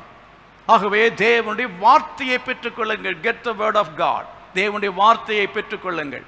தேவனுடைய வார்த்தையை பெற்றுக்கொண்டு அந்த அவர் பேசுகிற அந்த வார்த்தையை நீங்கள் விசுவாசிக்க வேண்டும். கர்த்தர் கானான் தேசத்தை கொடுப்பதை குறித்து விசுவாசித்தவர்களிலே யோசுவா காலேப் 2 பேர் மாத்திரம்தான் வந்து சேர்ந்தார்கள். விசுவாசித்தவர்களுக்குத்தான் கர்த்தர் பங்கிட்டு கொடுக்கும் சிலாக்கியத்தை கொடுத்தார். அவிசுவாசத்தினாலே மற்ற அத்தனை பேரும் அழிந்து போனார்கள் வனாந்தரத்தில். அவருடைய பிள்ளைகள் தான் கானான் தேசத்துக்குள்ளே பிரவேசித்தார்கள். தேவன் சொன்னார், நீங்கள் அத்தனை பேருடைய பிரேதங்களும் இந்த வனாந்தரத்தில் விழும், உங்கள் பிள்ளைகள் போய் சேருவார்கள். அருமையானவர்களே, உங்கள் அவிசுவாசத்தினாலே நீங்கள் அநேக கானான்களை சுதந்திரிக்க முடியாமல் போயிற்று. உங்களை கர்த்தர் ஆசீர்வதிக்க முடியாமல் போயிற்று. கர்த்தர் உங்கள் மேல் பிரியமில்லாமல் போய்விட்டார். நான் உங்களுக்கு சொன்னேன், ஞானம் நமக்கு இருக்கணும். ஞானத்தோடு கூட என்ன செய்யும்? விசுவாசத்தையும் சேர்த்துக்கொள்ளணும். ஞானத்தையும் விசுவாசத்தையும் சேர்த்து கொண்டோம்னா தைரியம், அதாவது நமக்கு என்ன வந்துவிடும்? பயம் போய்விடும். யாருக்கெல்லாம் ஞானம் இருக்கிறதோ விசுவாசம் இருக்கிறதோ ரெண்டையும் சேர்த்து பயன்படுத்துகிறவளுக்கு பயம் இல்லவே இல்லை. ஞானம் என்று சொல்லி இன்னொரு ஒரு விதத்தில் சொல்ல போனால் இயேசு என்கிற ஞானம், வேதம் என்கிற ஞானம், கர்த்தர் கொடுத்திருக்கிறதான நம்முடைய புத்தியையும் அறிவையும் பயன்படுத்தி அவருடைய வழிநடத்தலை அறிந்து கொள்ளுகிற ஞானம் அது நமக்கு இருக்கும் என்று சொன்னால் பயப்பட வேண்டிய அவசியமே இல்லை. ரெண்டாவது என்ன தெரியுமா? அதாவது அவருடைய ஆலோசனையை பெற்றுக்கொள்ள வேண்டும் என்று முதலாவது அவரால் நடத்தப்பட்டான். ரெண்டாவது அவருடைய ஆலோசனையை அவன் பெற்றுக்கொண்டான். நீங்கள் முதலாவது அவரால் நடத்தப்படுகிறவர்களாக இருக்க வேண்டும் என்று சொன்னேன். ரெண்டாவது அவருடைய ஆலோசனையை பெற்றுக்கொள்கிற ஆட்களாக இருக்க வேண்டும். ஆண்டவருடைய ஆலோசனையை கேட்டு கர்த்தர் உங்களுக்கு ஒரு காரியத்தை சொல்லுகிறார் என்றால் நிச்சயமாகவே பயப்பட வேண்டிய அவசியமே இல்லை. கர்த்தர் உங்களுக்கு ஆலோசனை கொடுத்தார் என்றால் நிச்சயமாகவே அந்த காரியம் வெற்றிகரமாக நடக்கும். அவர் உங்களுக்கு ஒரு ஆலோசனையும் சொல்லவே இல்லை என்று சொன்னால் அமர்ந்திருங்கள், பேசாமல் இருங்கள். நீங்கள் அவசரப்பட வேண்டாம். கர்த்தர் உங்களுக்கு ஆலோசனை தருவார். அதே போல தரிசனம் உங்களுக்கு இருக்க வேண்டும். தரிசனம் இருக்கும் என்று சொன்னால் பயப்பட மாட்டீர்கள். ஊழியத்திலே தரிசனம் உள்ளவன் பயப்பட மாட்டான். எவ்வளவு பேர் என்ன இருந்தாலும் சரி, அவன் தரிசனத்தோடு ஊருக்கு வந்திருக்கிறான். அந்த ஊரை விட்டு ஓடி போனால் ஓடி போக மாட்டான். ஒரு தரிசனத்தோடு இந்த உலகத்தில் வாடுகிறவனுக்கு பயம் இல்லை. அது எந்த நபராக இருந்தாலும் சரி. இப்படின்னு ஆவிக்குரிய தரிசனம் பெற்றவனுக்கு சுத்தமாக பயமே இருக்கிறதில்லை. பவுல் அப்படி தரிசனம் பெற்றவன், சீஷர்கள் அப்படி தரிசனத்தை பெற்றுக்கொண்டார்கள். ஆகவே அவர்களுக்கு பயம் என்பது இல்லாமல் போயிற்று என்பதை நீங்கள் பார்க்க முடியும். எப்படி பயமுறுத்தின போதும் அவளை ஒன்றும் என்ன செய்ய முடியவில்லை, பயப்பட வைக்க முடியவில்லை, துரத்த முடியவில்லை. தைரியமாய் பதில் சொன்னார்கள். ஆலோசனை சங்கத்துக்கு முன்னால் நின்று தைரியமாய் பதில் சொன்னார்கள். ஆகவே உங்கள் வாழ்க்கையில் தரிசனம் இருக்கிறதா? தரிசனம் இருந்தால் பயம் உங்களுக்கு இருக்கவே இருக்கிறதில்லை. அது மட்டுமல்ல, இந்த யோசுவாவை பாருங்கள். யோசுவா தரிசனம் பெற்றவன் மாத்திரமல்ல, அர்ப்பணிப்பை பெற்றவனாக இருந்தான். அப்படி அர்ப்பணிப்பை பெற்றதான அந்த யோசுவாவுக்கு பயமில்லை. யோசுவாவின் புஸ்தகத்தில் நீங்கள் முதல் வசனத்தில் என்ன படிக்கிறீர்கள் என்று சொன்னால், மோசேயின் ஊழியக்காரனாகிய யோசுவா 59 வயது. அந்த நேரத்திலே இஸ்ரவேல் ஜனங்களை வழிநடத்தி செல்லும்படியான பொறுப்பை பெற்றுக்கொள்கிறான். 19 வயதிலிருந்து இத்தனை ஆண்டுகள், சுமார் 40 ஆண்டுகள் அவன் யாருக்கு பணிவிடைக்காரனாக இருந்தான், ஊழியம் செய்தான் என்று சொன்னால் மோசேக்கு அவன் பணிவிடைக்காரனாக இருந்தபடினாலே, அவன் அர்ப்பணிப்புள்ளவனாக இருந்தபடினாலே அவனை கர்த்தர் என்ன செய்கிறார் என்று சொன்னால், அந்த இஸ்ரவேல் ஜனங்களுக்கு தேசத்தை பங்கிட்டு கொடுக்கும்படியான ஒரு பெரிய பொறுப்பை கொடுத்தார். அந்த பெரிய பொறுப்பை பெற்றுக்கொண்ட அவனுடைய வாழ்க்கையில் அவன் தொடர்ந்து அர்ப்பணிப்போடு செய்தான். இதற்கு முன்பு யுத்தத்தை நடத்தி இருக்கிறான். ஆனால் தேசத்தை பங்கிட்டு கொடுத்து அவனுக்கு பழக்கம் இல்லை. இது ஒரு புதிய அனுபவம். ஆனால் ஜெபிக்கிற ஒரு யோசுவாவுக்கு தரிசனம் என்கிறது மாத்திரமல்ல, தேவனுடைய வழிநடத்தல்ங்கிறது மாத்திரமல்ல, தேவனுடைய ஆலோசனை கிடைக்கிறது மாத்திரமல்ல, கர்த்தர் அவனுக்கு தைரியத்தையும் கொடுக்கிறவராக இருக்கு. அர்ப்பணிப்பு வந்தவனுக்கு அவனுக்கு பயம் என்பதே இல்லை. எந்த ஒரு ஊழியக்காரன் அர்ப்பணிப்போடு கூட இருக்கிறானோ அவன் பயப்பட மாட்டான். யாருக்கு தன்னை அர்ப்பணித்திருக்கிறான்? கர்த்தருக்கு என்று தன்னை அர்ப்பணித்திருக்கிறான், தேவனுக்கு என்று தன்னை அர்ப்பணித்திருக்கிறான். அவன் தனக்காக வாழ வேண்டும் என்று அவன் வாழ மாட்டானே. தனக்காக வாழ வேண்டும் என்று நினைக்கிறவனுக்குத்தானே பயம். கர்த்தருக்காக வாழுகிறேன், நான் இந்த உலகத்தில் வாழ்ந்தாலும் வீழ்ந்தாலும் எல்லாம் இயேசுவுக்காக அப்படி என்று இருக்கிறவனுக்கு பயமே இல்லை. எத்தனை பேர் சூழ்ந்து வந்தாலும் சரி, இந்த உலகத்திலே நீ கொன்று போட்டால் கர்த்தருடைய ராஜ்யத்துக்கு போவேன், கர்த்தரை உயிரோடு காத்தால் இந்த உலகத்தில் நான் ஊழியம் செய்வேன், இந்த ஆண்டவருக்காக நான் ஊழியம் செய்வேன். கர்த்தரை காக்க வல்லமை உள்ளவர். இயேசு கிறிஸ்து அந்த நரிக்கு போய் சொல்லுன்னு சொன்னாரே. ஏன் சொன்னார்? ஆண்டா பயப்பட்டு ஏறுவதற்கு பயப்பட்டு அவர் ஒளிந்து ஓடவில்லை. தேவனுடைய சித்தத்தை உன்னை கொண்டு செய்வதற்காக கர்த்தர் அவர் வைத்திருக்கிறதை செய்து முடிக்கிறது வரையிலேயும் ஒரு சக்தியும் உன்மேல் கை போட முடியாது. ஒருவர் உன்னை தொட முடியாது, உன் பிராணனை எடுக்க முடியாது. கர்த்தர் உன்னை கொண்டு செய்து முடிக்க வேண்டிய வேலைகளை செய்து முடிப்பதற்காக நீ அர்ப்பணித்திருந்தால் அதை செய்து முடிக்கும்படியான திராணியையும் சூழ்நிலைகளையும் ஞானத்தையும் கிருபை உனக்கு தருவார் என்பது சந்தேகமே இல்லை. ஆகவே பயப்படாதே, பயப்படாமல் தைரியமாய் என்ன செய், முன்னேறி கடந்து செல்லு என்று கர்த்தர் சொல்லுகிறார். அது மாத்திரமல்ல, அவன் ஆயத்தம் உள்ளவனாக இருந்தான். அதுக்காக ப்ரிப்பரேஷன், ஆயத்தம் நமக்கு தேவை. இந்த அதிகாரத்தில் நீங்கள் வாசிக்க முடியும். என்ன சொல்லப்பட்டிருக்கிறது தெரியுமா?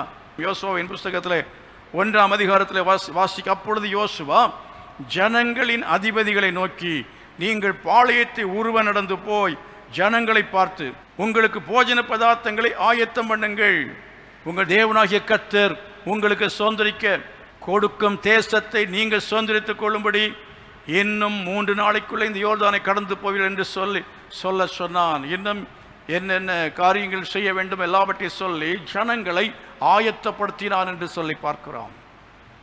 ஆகவே நமக்குள்ளாலே ஒரு ஆயத்தப்படுத்துகிற ஒரு காரியத்தை ஆண்டவர் வைத்திருக்கிறார்.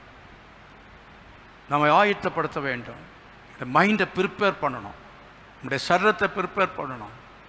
எந்த காரியத்தை நம்முடைய இதை நம்ம செய்ய போகிறோம், எதையும் நம்ம ஃபேஸ் பண்ணுறதுக்கு ரெடியாக இருக்கணும். நம்ம கூட இருக்கிறவர் யார்? கர்த்தர் இருக்கிறார். அவர் போக சொல்லிட்டார், போவோம். இனி மீதி காரியமெல்லாம் கர்த்தர் பார்த்து கொள்வார். எப்படி போகிறோம், யோர்தான் எப்படி திறக்கும், வழி திறக்கும், யோர்தானில் எப்படி கடந்து போகிறோம் நமக்கு தெரியாது. அவர் போகும்படி சொன்னார், போக சொன்னார். நாம் என்ன செய்கிறோம்? போவதற்கான ஆயத்தத்தை எடுத்து புறப்படுவோம். இனி தாமதம் பண்ணி கொண்டிருக்க வேண்டாம், செயல்படுவோம், புறப்படுவோம் என்று சொல்லி ஒரு புறப்பட்ட பொழுது கர்த்தர் யோர்தானையும் பிளக்கும்படி செய்தார், எரிகோவையும் கர்த்தர் உடையும்படி செய்தார், அந்த கானானை சுதந்திரித்துக் கொள்ளும்படி கிருபை செய்தார். இந்த யோசுவாவை கொண்டு அதை பங்கிட்டு கொடுக்கும்படியாக உதவி செய்தார். அருமையானவர்களே, உங்களை கொண்டு கர்த்தர் அப்படியே செய்வார். விசுவாசிக்கிறீங்களா? எத்தனை பேர் விசுவாசிக்கிறீங்க? நிச்சயமாய் கர்த்தரால் நடக்கும். தேவன் அதை நிச்சயமாய் உங்களை கொண்டு செய்வார். ஏற்கனவே வாசித்தோமே, அந்த வேத பகுதியில் இருந்து ஒரு சில காரியத்தை நான் உங்களுக்கு சொல்லி நான் சீக்கிரமாய் முடிக்க விரும்புகிறேன். இயேசு கிறிஸ்து அவர் படவில் ஏறினார், பின்னாலே போனார்கள் என்று ஒரு இடம் வரையிலையும் வந்தோமே. அதுக்கு பின்ன என்ன சம்பவித்தது என்று சொல்லி பார்க்கவில்லையே. அதை சற்று திரும்பி பார்க்கலாமே. மத்தேயு சுவிசேஷத்தில் என்ன செய்தார் இயேசு? அப்பொழுது படவு அலைகளினால் மூடப்படத்தக்கதாய் கடலில் பெருங்காற்று உண்டாயிற்று, அவரோ நித்திரையாய் இருந்தார் என்று சொல்லி இருக்கிறது. இயேசு கிறிஸ்து நித்திரையார். எப்போ? கடலில் கொந்தளிப்பு உண்டாயிற்று. சில சமயங்களிலே பிரச்சனைகள் வரும் பொழுது நாம் என்ன செய்யக்கூடாது என்றால் பயப்படக்கூடாது. பிரச்சனையிலே பயப்படாமல் இருக்கணும். பிரச்சனையிலே பயப்படாமல் இருக்க வேண்டும். ஆனால் கர்த்தராகிய இயேசு கிறிஸ்து அவர் தூங்கி கொண்டிருக்கிறாரே, அவர் ஏன் தூங்கி கொண்டிருக்க வேண்டும்? பிரச்சனை அனுமதிக்கிறது மாத்திரமல்ல, அவர் ஏன் தூங்கி கொண்டிருக்க வேண்டும்? இந்த கேள்வி உங்கள் எல்லாருக்கும் இருக்கலாம். அவர் நித்திரையாக இருந்தார். அப்பொழுது அவருடைய சீஷர்கள் வந்து அவரை எழுப்பினார்கள் என்று சொல்லப்பட்டிருக்கிறது. அவர்கள் என்ன செய்தார்கள்? அவரை எழுப்பினார்கள். அல்ல, கவனிக்க வேண்டும். பிரச்சனைகளில் நாம் என்ன செய்யக்கூடாது என்று சொன்னால் பயப்படாமல் இருக்கணும். முதலாவது பயப்படக்கூடாது. அலை அடிக்கிறது, புயல் வீசுகிறது, படகு என்ன செய்கிறது? அலக்கழிக்கப்படுகிறது. இந்த சமயத்தில் நாம் சாதாரணமாக எல்லா காரியத்திலும் உடனடியாக பயப்படக்கூடாது. அம்மா பயமா இல்லாமல் தைரியமாக இருக்க கற்றுக்கொள்ள வேண்டும். உடனே எல்லாம் பயப்படுவாங்க, சின்ன சத்தத்துக்கும் பயப்படுவாங்க, சின்ன பிரச்சனைக்கும் பயப்படுவாங்க. ஆகவே சின்ன பிரச்சனைகள் வரும்பொழுது பயப்படக்கூடாது. ஸ்ட்ராங்காக இருக்கணும், உறுதியாக இருக்க பார்க்கலாம், பார்த்து கொள்ளலாம் என்று சொல்லி நமக்குள்ள ஒரு தைரியம் வரவழைத்துக் கொள்ள வேண்டும். தொடக்கத்திலேயே உங்களுக்கு பயம் வந்து விட்டது என்று வைத்துக் கொள்ளுங்கள். பயம் வந்தால் 10 பறந்து போகும். பயம் வந்து விட்டது வைத்துக் கொள்ளுங்கள், கையும் காலும் ஓடவே ஓடாது. விமானம் பறக்கிற சமயத்தில் ஒரு கோளாறு ஏற்படுகிறது, பைலட் உடனே பயந்து கையும் காலையும் உதறினார்னு என்ன ஆகிறதுக்கு போக வேண்டியதுதான். இப்போ என்ன செய்யணும்? எப்படி இதை கட்டுப்பாட்டுக்குள்ளே கொண்டு வருவது? எங்கே தொடர்பு கொள்ள வேண்டுமோ தொடர்பு கொண்டு, எதை கேட்க வேண்டுமோ கேட்டு, எதை பார்க்க வேண்டுமோ படித்த அறிவு முழுவதையும் பயன்படுத்தி என்ன செய்ய வேண்டும்? அதை ஒரு கட்டுப்பாட்டுக்குள்ளே அதை சரியாக இயக்குவதற்கு அவர் வேண்டியபடி ஞானத்தை பயன்படுத்த வேண்டும், அறிவை பயன்படுத்த வேண்டும். ஆனால் ஒருவனுடைய வாழ்க்கையிலே அவன் பயந்து விட்டான் என்றால் பதறுகிற காரியம் என்ன செய்யுமா? சிதறுன்னு சொல்லியிருக்கிறார். ஆகவே அப்படி என்ன செய்ய? பயப்படக்கூடாது, பதறக்கூடாது. நாம் சிந்திக்க முடியாதபடி ஒரே குழப்பமாகிவிடும். குழப்பம் அல்லாமல் ஒரு காரியம் வரும் பொழுது அமர்ந்து சிந்தித்து நாம் எப்படி இதை சரி பண்ணுவது என்று பார்க்க வேண்டும். நம்முடைய அனுபவத்தின் மூலமாக பெற்றிருக்கிற அறிவை, கர்த்தர் நமக்கு கொடுத்த அனுபவங்கள் எல்லாம் இருக்கிறதே, கொடுத்த பயிற்சி, கர்த்தர் கொடுத்த அனுபவங்கள், இவைகளை நாம் பயன்படுத்துவது தவறு கிடையாது, பயன்படுத்த வேண்டும். ஆனால் அதை பயன்படுத்தும் பொழுதும் ஜெபத்தோடு அதை செய்ய வேண்டும், ஜெபத்தோடு செய்ய வேண்டும். இங்கே என்ன செய்திருக்க வேண்டும்? இந்த விதமாக படகு அலக்கழிக்கப்படும் பொழுது ஒரு நிமிடம் எல்லாரும் முழங்கால் படி போட்டு கர்த்தரை நோக்கி அவர்கள் ஜெபித்திருக்க வேண்டும், கர்த்தரை நோக்கி ஜெபித்திருக்க வேண்டும். அப்படி ஜெபித்து தங்களுடைய அறிவையும் பயன்படுத்தி இருந்தால் நிச்சயமாகவே அங்கே அவர்கள் அதிலே வெற்றி கொண்டிருக்க முடியும், அதில் அவர்கள் சமாளித்திருக்க முடியும். அதன் மத்தியிலும் எப்படியாவது அவர்கள் அதை சரி பண்ணி இருக்க முடியும். இல்லை என்று சொன்னால் கர்த்தர் அவருடைய ஜெபத்தை கேட்டு சரிப்படுத்தி இருப்பார். இப்போ இயேசு ஏன் தூங்கினார்? இயேசு தூங்குவதற்கு காரணம் என்னன்னு சொல்லி இவங்க ஜெபிப்பாங்களா ஜெபிக்க மாட்டாங்களா பார்க்கலாம். இந்த பிரச்சனை வரும் பொழுது இவர்கள் ஜெபிப்பார்களா ஜெபிக்க மாட்டார்களா என்று பார்க்கலாம் என்று சொல்லி இயேசு தூங்கினார், நித்திரையாக இருந்தார், நித்திரை இருந்தது போல இருந்திருப்பார். அப்பொழுது என்ன செய்தார்கள்? ஜெபிக்கிறதற்கு இவர்கள் ஆயத்தமாக இல்லை, ஜெபிக்கிறதை விட்டுவிட்டு போதகரை எழுப்பினார்கள். கர்த்தரை நோக்கி ஜெபித்தார்கள் என்று நான் குறிப்பிடவில்லை, குறிப்பிட முடியாது. இவர்கள் பார்த்ததெல்லாம் ஒரு போதகராகத்தான் எழுப்பினார்கள், ஏதோ ஒரு அற்புதம் செய்கிறவராக அவரை எழுப்பினார்கள். அநேக விசுவாசிகள் அதைத்தான் செய்கிறார்கள். பிரச்சனை வந்தவுடனே பாஸ்டர் கூப்பிடு அப்படின்னு சொல்லி பாஸ்டர் கூப்பிடுறாங்க. நீ பாஸ்டர் கூப்பிடுறதுக்கு முன்னாலே நீ முழங்கால் படி போட்டு கர்த்தரை நோக்கி ஜெபித்தால் உன் படகில் அற்புதம் நடக்கும் என்பதில் சந்தேகமே இல்லை. உன் குடும்பத்தில் அற்புதம் நடக்கும். எடுத்ததுக்கெல்லாம் பாஸ்டர் கூப்பிடணும், எடுத்ததுக்கெல்லாம் அந்த ஊழியக்காரரை கூப்பிடு, எடுத்ததுக்கெல்லாம் அங்கே லெட்டர் போட்டுட்டே இருந்தீங்கன்னா கர்த்தர் என்ன சொன்னார்? 8ஆம் அதிகாரத்தில் அவரை எழுப்பி, ஆண்டவரே எங்களை ரட்சியும், மடிந்து போகிறோம் என்று சொன்னார்கள். அதற்கு அவர் என்ன சொன்னார்? அற்ப விசுவாசிகளே ஏன் பயப்படுகிறீர்கள் என்று சொல்லி எழுந்து காற்றையும் கடலையும் அதட்டினார். உடனே மிகுந்த அமைதல் உண்டாயிற்று என்று சொல்லி அற்ப விசுவாசிகளே என்று கூப்பிட்டார். அருமையார்களே, அற்ப விசுவாசம் என்பது எதை காட்டுகிறது? ஜெபமின்மையை காட்டுகிறது, ஜெபமின்மையை காட்டுகிறது. நீ ஜெபிக்கவில்லை என்றால், வேதம் வாசிக்கவில்லை என்று சொன்னால் நீ விசுவாசம் உள்ளவனாய் இருக்க முடியாது. விசுவாசம் இருக்கும் என்று சொன்னால் நிச்சயமாகவே மலையை பார்த்து பெயர்ந்து போ என்று சொன்னால் அது பெயர்ந்து போகும். நீ கடலை பார்த்து அமைதலாயிரு என்று கட்டளையிட்டால் உனக்கு கர்த்தர் வல்லமை கொடுத்திருக்கிறார். ஜெபிக்கிறவனுக்கு வல்லமை உண்டு. தேவனுடைய வார்த்தை வசனம் நமக்குள்ள இருக்கும் என்று சொன்னால் மலைகள் அசையும், கடலும் காற்றும் அமைதலாக மாறும் என்பதில் சந்தேகமே இல்லை. உன்னுடைய சூழ்நிலையை கர்த்தர் மாற்ற முடியும். நீ விசுவாசம் உள்ளவனாய் மாற வேண்டும். அதுக்காக தான் கர்த்தர் என்ன செய்கிறார்? அமைதியாக இருக்கிறார். அவர் நித்திரை செய்கிறார். அவர் நித்திரை செய்யும்போது, அமைதியாக இருக்கும் பொழுது நீ என்ன செய்ய வேண்டும்? ஜெபிக்க வேண்டும். ஆண்டவரை நோக்கி கர்த்தரை நோக்கி பார்க்க வேண்டும். கர்த்தரை நோக்கி நீ பார்க்க வேண்டும். கடைசியாக ஒரு வசனத்தை நான் வாசிக்க விரும்புகிறேன். வாசிக்கலாம். ஏசாயா தீர்க்கதரிசியின் புஸ்தகத்தில் 41ஆம் அதிகாரத்தில் 10வது வசனம். The book of Isaiah chapter 41 verse 10.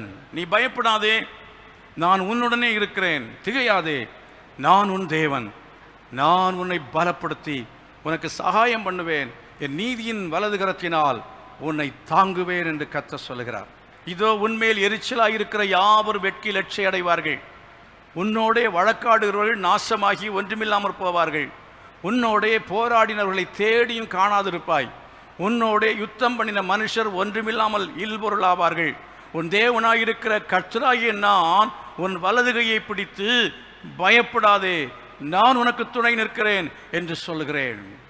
யாக்கோபு என்னும் பூச்சியே, இஸ்ரவேல் என்னும் சிறுகூட்டமே, நீ பயப்படாதே, நான் உனக்கு துணை நிற்கிறேன் என்று கர்த்தர் இஸ்ரவேலின் பரிசுத்தருமாகி உன் மீட்பர் உரைக்கிறார். இதோ போரடிக்கிறதுக்கு நான் உன்னை புதிதும் கூர்மையுமான பற்களுள்ள எந்திரமாக்குகிறேன். நீ மலைகளை மிதித்து நொறுக்கி குன்றுகளை பதருக்கு ஒப்பாக்கி விடுவாய் என்று கர்த்தர் சொல்லுகிறார். நீ போராடினவர்களை தேடியும் காணாதிருப்பாய். உன்னோட யுத்தம் பண்ண மனுஷர் ஒன்றுமில்லாமல் இல்பொருளாவார்கள் என்றெல்லாம் சொல்லியிருக்கிறபடினாலே நாம் அப்படியெல்லாம் நடக்கணும் அப்படின்னு சொல்லி ஆசைப்பட்டு விடக்கூடாது. கர்த்தர் இஸ்ரவேல் ஜனங்களுடைய எதிரிகளை பார்த்து அப்படி சொல்லுகிறார். ஒரு ஆள் யாருக்காவது விரோதமாக, ஒரு ஊழியக்காரருக்கு விரோதமாக ஏதோ பேசின உடனே கர்த்தர் அப்படிலாம் பண்ண மாட்டார். ஒரு விசுவாசிக்கு உங்களுக்கு விரோதமாக யாராவது பேசிட்டாங்கன்னா, பேசினாலும் சரி பேசாட்டாலும் சரி, நீங்கள் அவர்களை விரோதி என்று நினைக்கிறதுனால கர்த்தர் உங்களை சப்போர்ட் பண்ண மாட்டார். அப்படிப்பட்டதான ஆட்கள் உங்களுக்கு எதிரிகள் இருக்கும். இஸ்ரவேலுக்கு சுற்றிலும் தேசங்கள் எதிரிகளாய் மாறினது போல உங்கள் வீட்டை சுற்றிலும் இல்லாவற்ற உங்கள் வாழ்க்கையில் எதிரிகள் எழும்பும் பொழுது, உங்களுக்கு எதிராய் பல போராட்டங்கள், உங்களுக்கு எதிராய் பிரச்சனைகளை உருவாக்குகிறவர்கள் எழும்பும் பொழுது, நீ குடியிருக்கிற இடத்துல எழும்பலாம், இல்லை வியாபாரம் பண்ணுற இடத்துல எழும்பலாம், உங்கள் அலுவலகத்தில் உங்களுக்கு விரோதமாக எழும்பலாம், சபையிலே ஊழியக்காரலாக இந்த ஊழியத்தில் எழும்பலாம். அப்படியெல்லாம் எழும்பும் பொழுது பயப்படக்கூடாது. பயந்து விட்டு ஊரை காலி பண்ணிட்டு ஓடிடக்கூடாது.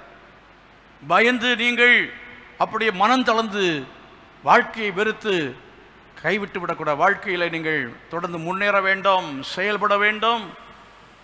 நீங்கள் செயல்படுவது நிறுத்திவிடக்கூடாது, நம்பிக்கை இழந்து விடக்கூடாது. தொடர்ந்து அவர்கள் போராட மாட்டார்கள். ஆண்டவரே, 5 வருஷமாக நான் பார்க்குறேனே, 10 வருஷமாக பார்க்குறேனே, அவன் எனக்கு விரோதமாக பேசிகிட்டு இருக்கிறானே, எனக்கு விரோதமாக வேலை செய்கிறானே என்று நீங்கள் நினைக்கலாம். ஒருவர் தலை சிறந்த சில போதகர்களை பற்றி அவதூறாய் பேசி பயங்கரமாக பேசிவிட்டு சொல்கிறார், இவங்கெல்லாம் ஊழியத்துக்கு லாயக்கு இல்லாதவங்க, சீக்கிரமாக இவங்க ஒன்றுமில்லாமல் போயிடுவாங்க, ஊழியத்தை விட்டு போயிடுவாங்க, உலகத்தை விட்டு போயிடுவாங்க அப்படின்னு சொல்லி முடித்தார். அதை பார்க்கும் பொழுது எனக்கு வேதனையாக இருந்தது. அவர்கள் இருக்கிறார்கள், இவரோ போய்விட்டார். அருமையானவர்களே, நாம் மிக கவனமாக இருக்க வேண்டும், மிக ஜாக்கிரதையாக இருக்க வேண்டும். தேவனுடைய ஊழியக்காரர்களுக்கு விரோதமாக எதிர்த்து போராடக்கூடாது. தேவனுடைய ஊழியக்காரர்களுக்கு விரோதமாக எதிர்த்து போராடக்கூடாது. மோசேயினுடைய சகோதரியாக இருந்தாலும் அவள் மோசேயினுடைய மனைவிக்கு எதிராக நிமித்தமாக அவள் என்ன செய்தாள்? பேசினாள். என்ன நடந்தது? அவள் குஷ்டரோகியாய் மாறினாள் என்று சொல்லி பார்க்கிறான். ஆகவே ஊழியத்திலே வந்திருக்கிறவர்களை நீங்கள் எதிர்த்து போரிட்டால் நீங்கள் ஜெயிக்க முடியாது.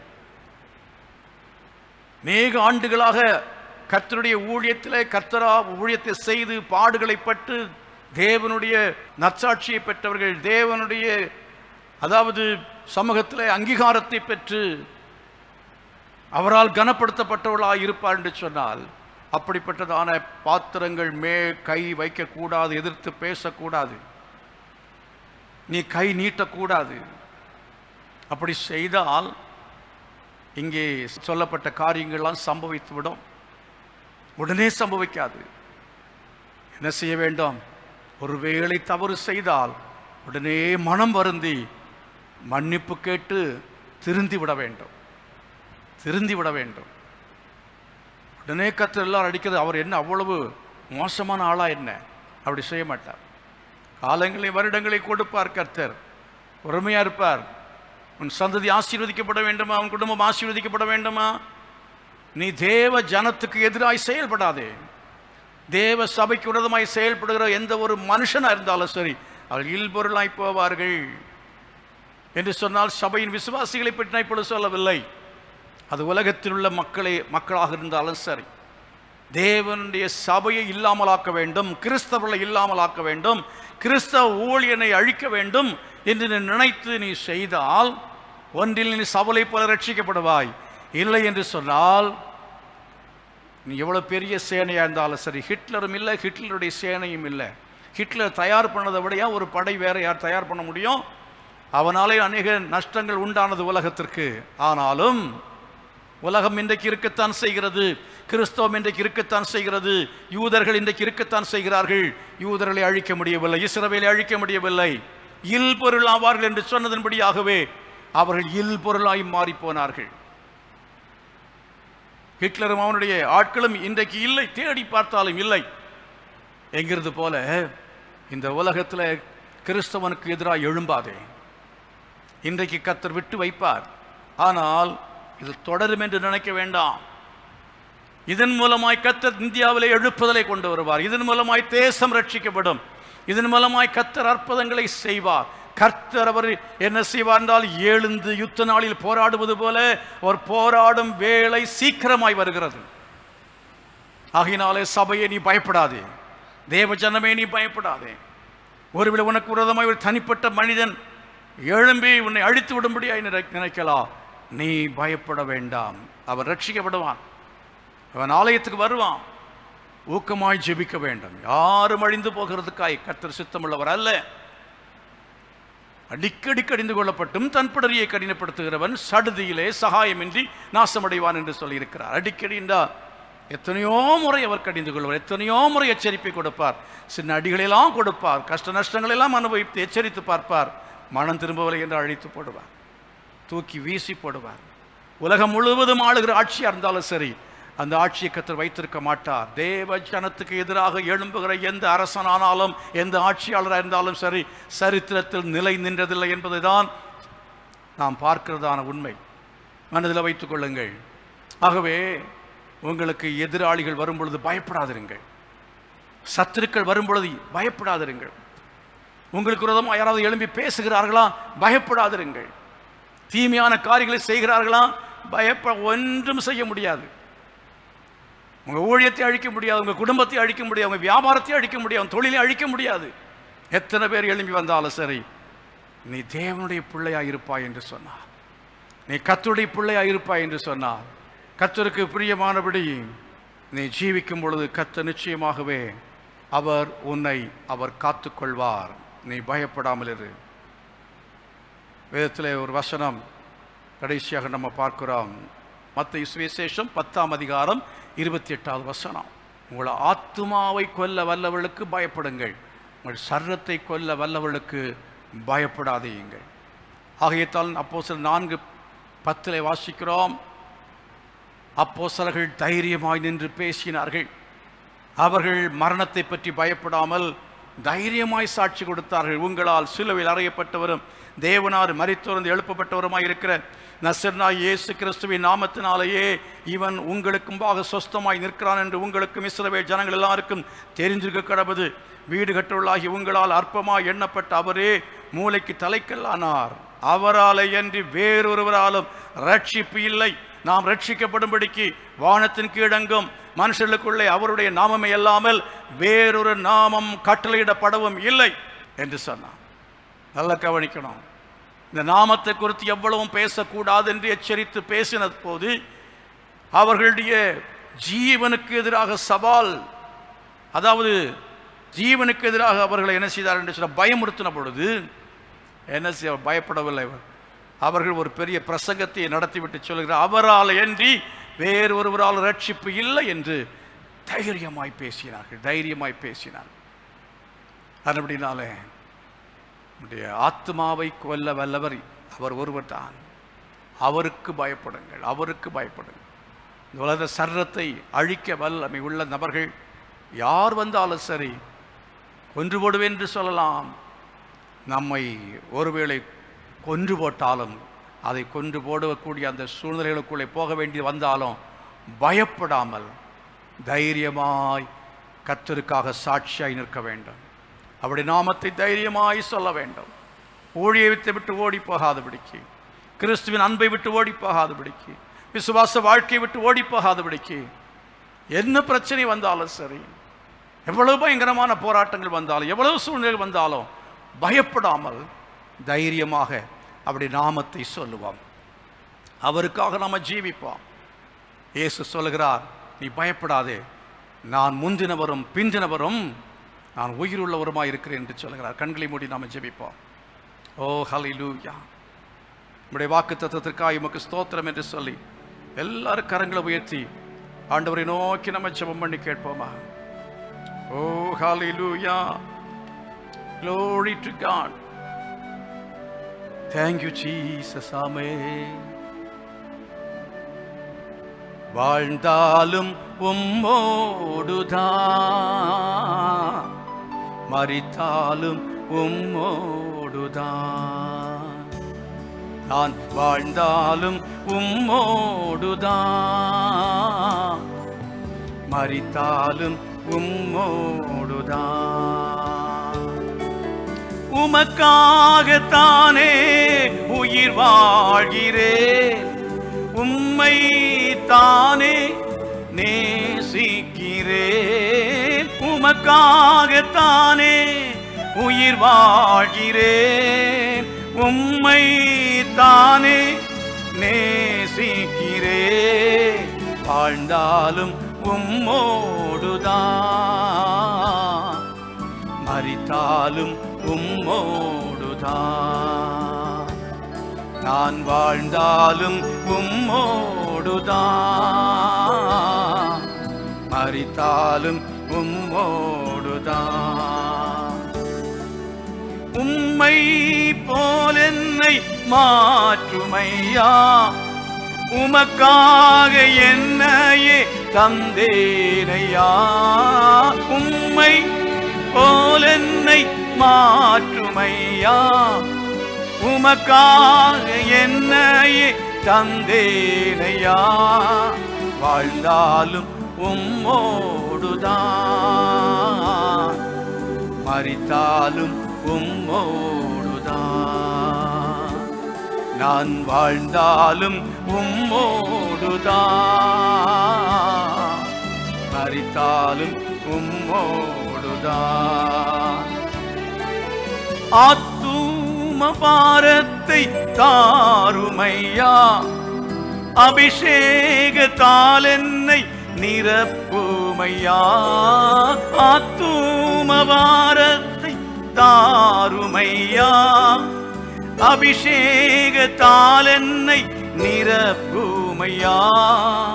வாழ்ந்தாலும் உம்மோடுதான், மரித்தாலும் உம்மோடுதான். நான் வாழ்ந்தாலும் உம்மோடுதான், மரித்தாலும் உம்மோடுதான். Yes Lord, hallelujah.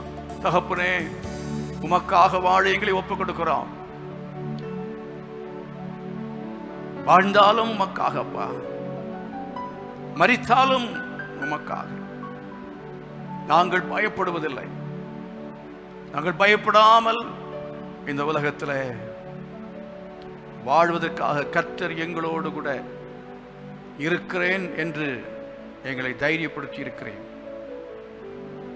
என்ன சூழ்நிலை வந்தாலும் கர்த்தர்களை கைவிட மாட்டேன். எங்களை வழி நடத்துவீர், பரலோகம் கொண்டு போய் சேர்ப்பீர். பரலோகத்தின் மேன்மையான காரியங்களை வைத்திருக்கிறதுக்காக ஸ்தோத்திரம். உம்முடைய கரங்களை எங்களை தருகிறோம். பூர்ண அன்பு பயத்தை புறம்பே தள்ளும் என்று சொல்லி இருக்கிறதே. உம்மோடுள்ள உறவிலே பூரணராய் நாங்கள் ஜீவிக்கும் பொழுது நாங்கள் பயப்பட வேண்டிய அவசியம் இல்லை. பயம் எங்களுக்கு இல்லை. அப்போஸ்தலனாகிய பவுல் அப்படி உம்மை பூரணமாய் நேசித்தபடினாலே, அப்போஸ்தலனாகிய யோவான் உம்மை பூரணமாய் நேசித்தபடினாலே, அப்போஸ்தலனாகிய பேதுரு உம்மை பூரணமாய் நேசித்தபடினாலே, சீஷர்கள் அனைவரும் இரத்த சாட்சிகளாய் மரித்தார்களே, உமக்காக ஓடினார்களே, எவ்வளவோ பயமுறுத்தல் மத்தியில் உமக்கு ஊழியம் செய்தார்களே.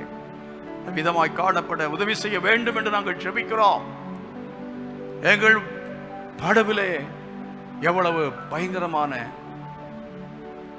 அலைகள் வந்து மோதினாலும் கர்த்தாவே, நமக்கு உமக்கு பின் சென்று உம்முடைய படவிலே ஏறினவர்கள்,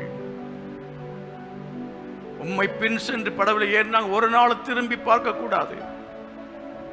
நாங்கள் அற்ப விசுவாசிகளாய் இருக்கக்கூடாது.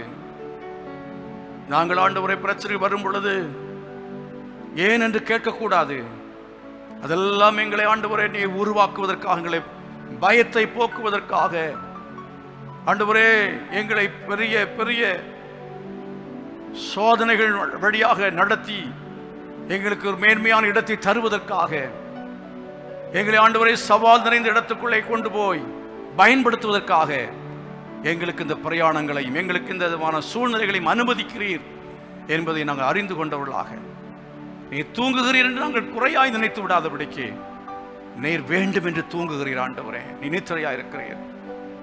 நாங்கள் ஜெபிக்கிறோமா இல்லையா என்பதை பார்க்கும்படியா இந்த சூழ்நிலையில நாங்கள் எப்படிப்பட்ட விசுவாசம் உள்ளவர்களாய் இருக்கிறோம் என்பதை எங்களுடைய ஆவிக்குரிய ஜீவியத்தை சோதிக்கும்படியா, எங்களுடைய விசுவாசத்தை சோதிக்கும்படியாய் எங்களை நடத்துகிற அந்த பாதையில நாங்கள் விசுவாசத்தை வெளிப்படுத்த, எங்கள் விசுவாசத்தை நிரூபிக்க உதவி செய்யும்.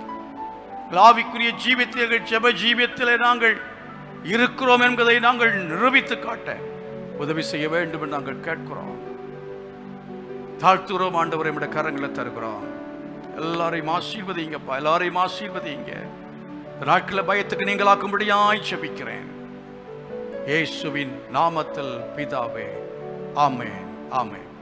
நம்முடைய கர்த்தர் இரட்சகருமாய் இருக்கிற இயேசு கிறிஸ்துவின் கிருபையும் பிதாவாகிய தேவனுடைய அன்பும் பரிசுத்த ஆவியானுடைய அந்யோன்ய ஐக்கியமும் சமாதான பாதுகாவலும் நம் அனைவரோடும் சகல பரிசுத்தவான்களுடன் கூட இன்று மனிதேக்கும் நிலைத்திருப்பதாக. ஆமென், ஆமென். God bless you. கர்த்தர் எல்லாரையும் ஆசீர்வதிப்பாராக. Thanks for